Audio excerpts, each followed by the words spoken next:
2 Tawarikh pasal 32 ayat 1-19.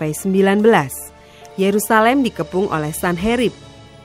Setelah peristiwa yang menunjukkan kesetiaan Hizkia itu, datanglah Sanherib Raja Asyur menyerbu Yehuda. Ia mengepung kota-kota berkubu dan berniat merebutnya. Ketika Hizkia mengetahui bahwa Sanherib datang hendak memerangi Yerusalem, ia berunding dengan para panglima dan pahlawannya untuk menutup segala mata air yang terdapat di luar kota, dan mereka itu bersedia membantunya. Maka berkumpullah banyak orang. Mereka menutup semua mata air dan sungai yang mengalir dari tengah-tengah negeri itu. Kata mereka, mengapa raja-raja Asyur harus mendapat banyak air kalau mereka datang? Dengan sekuat tenaga, Hizkia membangun kembali seluruh tembok yang telah terbongkar, mendirikan menara-menara di atasnya dan tembok yang lain di luarnya.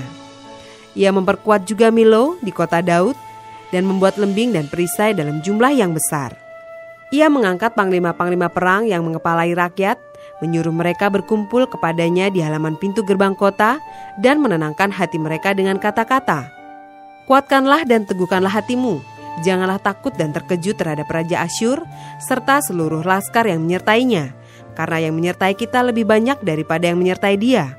Yang menyertai dia adalah tangan manusia, tetapi yang menyertai kita adalah Tuhan Allah kita, yang membantu kita dan melakukan peperangan kita." Oleh kata-kata Hizkia Raja Yehuda itu, rakyat mendapat kepercayaannya kembali.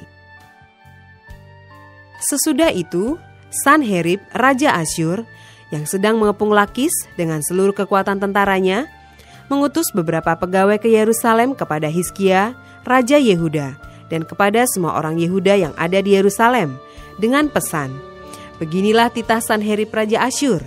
Apakah yang kamu harapkan? Maka kamu tinggal saja di Yerusalem yang terkepung ini. Bukankah Hizkia memperdayakan kamu supaya kamu mati kelaparan dan kehausan dengan mengatakan, Tuhan Allah kita akan melepaskan kita dari tangan Raja Asyur? Bukankah Hizkia ini yang menjauhkan segala bukit pengorbanan dan mezbah Tuhan itu dan berkata kepada Yehuda dan Yerusalem, hanya di depan satu mezbah kamu harus sujud menyembah dan membakar korban di atasnya? Tidakkah kamu ketahui apa yang aku dan nenek moyangku lakukan terhadap semua bangsa negeri-negeri lain? Apakah para Allah bangsa-bangsa segala negeri itu pernah berhasil melepaskan negeri mereka dari tanganku? Siapa daripada semua Allah bangsa-bangsa yang sudah ditumpas nenek moyangku itu dapat melepaskan bangsanya dari tanganku? Masakan Allahmu dapat melepaskan kamu dari tanganku? Sekarang, janganlah Hizkia memperdayakan dan membujuk kamu seperti ini. Janganlah percaya kepadanya, karena tidak ada Allah dari bangsa atau kerajaan manapun yang dapat melepaskan bangsanya dari tanganku dan dari tangan nenek moyangku. Lebih-lebih lagi Allahmu itu takkan dapat melepaskan kamu dari tanganku."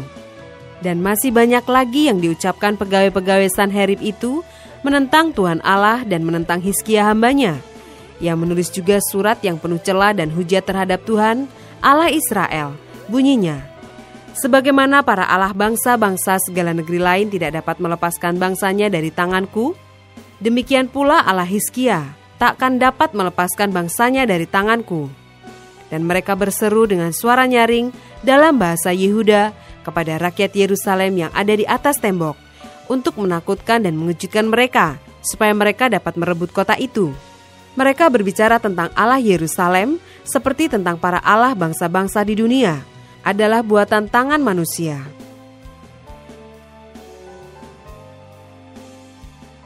Ayat 20-23, Yerusalem luput dari tangan Sanherib. Tetapi oleh karena itu, Raja Hizkia dan Nabi Yesaya bin Amos berdoa dan berseru kepada sorga. Lalu Tuhan mengirim malaikat yang melenyapkan semua pahlawan yang gagah perkasa, pemuka dan panglima yang ada di perkemahan Raja Asyur, sehingga ia kemalu-maluan kembali ke negerinya. Kemudian ia ditewaskan dengan pedang oleh anak-anak kandungnya sendiri ketika ia memasuki rumah Allahnya. Demikianlah Tuhan menyelamatkan Hizkia dan penduduk Yerusalem dari tangan Sanherib Raja Asyur dan dari tangan semua musuhnya. Dan ia mengaruniakan keamanan kepada mereka di segala penjuru. Banyak orang membawa persembahan ke Yerusalem untuk Tuhan dan barang-barang berharga untuk Hizkia Raja Yehuda itu. Sejak itu ia diagungkan oleh semua bangsa.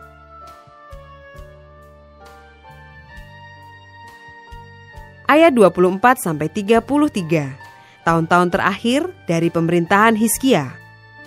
Pada hari-hari itu, Hizkia jatuh sakit sehingga hampir mati. Ia berdoa kepada Tuhan dan Tuhan berfirman kepadanya dan memberikannya suatu tanda ajaib.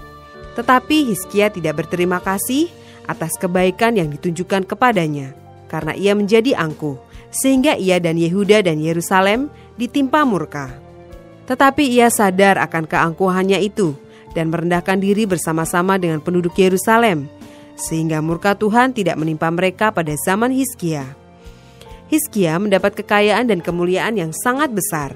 Ia membuat perbendaharaan-perbendaharaan untuk emas, perak, batu permata yang mahal-mahal, rempah-rempah, perisai-perisai, dan segala macam barang yang indah-indah. Juga tempat perbekalan untuk hasil gandum, untuk anggur dan minyak, dan kandang-kandang untuk berbagai jenis hewan besar dan kandang-kandang untuk kawanan kambing domba. Ia mendirikan kota-kota, memperoleh banyak kambing domba dan lembu sapi, karena Allah mengaruniakan dia harta milik yang amat besar. Hizkia ini juga telah membendung aliran Gihon di sebelah hulu dan menyalurkannya ke hilir, ke sebelah barat, ke kota Daud. Hizkia berhasil dalam segala usahanya. Demikianlah juga ketika utusan-utusan raja-raja Babel datang kepadanya untuk menanyakan tentang tanda ajaib yang telah terjadi di negeri. Ketika itu, Allah meninggalkan dia untuk mencobainya, supaya diketahui segala isi hatinya.